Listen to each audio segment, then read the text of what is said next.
When a man with a .45 meets a man with a rifle, you said the man with the pistol is a dead man. Let's see if that's true.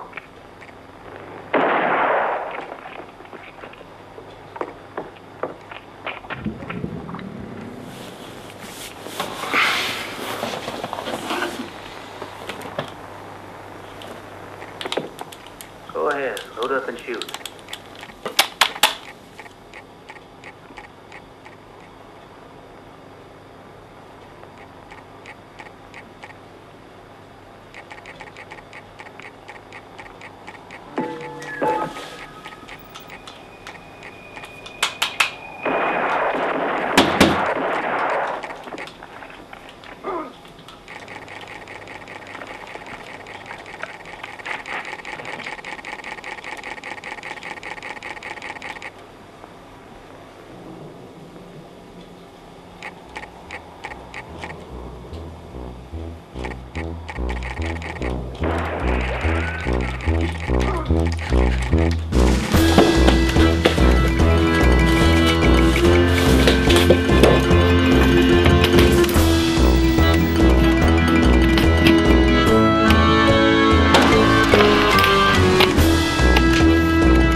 Jag har tänkt på en sak.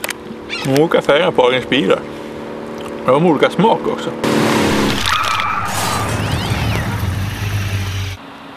Ja, borde man väl ha tänkt på i så fall. Nej, inte nödvändigtvis. Det är de ju sällan en och en. Oftast tar det ju näve med bilar och då är det väldigt svårt att få en och samma färg. No, señorita, perdón, no hablo castellano. ¿Entiende castellano un poco? Sí, un poco. Ja, vad skulle det vara för smaker i så fall då? Röd för jordgubb och grön för päron kanske. Vad skulle vit vara? Jag vet inte. Vanilj kanske. Vanilj kanske. Vanilj kanske. Vanilj kanske. Vanilj kanske. Vanilj kanske. Vanilj kanske. Men en vaniljstång är ju inte vit för den är ju svart. Det har du i och för sig rätt i. Men varför ska man ha olika färger om man har samma smak? Det måste innebära mer arbete och dyrare bilar! Men det blir ju festligare med flera färger! Har du båtar då? Men de är ju festliga också! Men sega råttor då? Det är ju olika färger med samma smak! Det är ju lösgodis, det gills ju inte! Men du kan ju köpa Ahlgrens bilar som lösgodis! Nej, det har ju aldrig jag gjort! Det har jag gjort! En gång i Skinnskatteberg! Vad gjorde du i Skinnskatteberg då? Köttepaj åt såklart!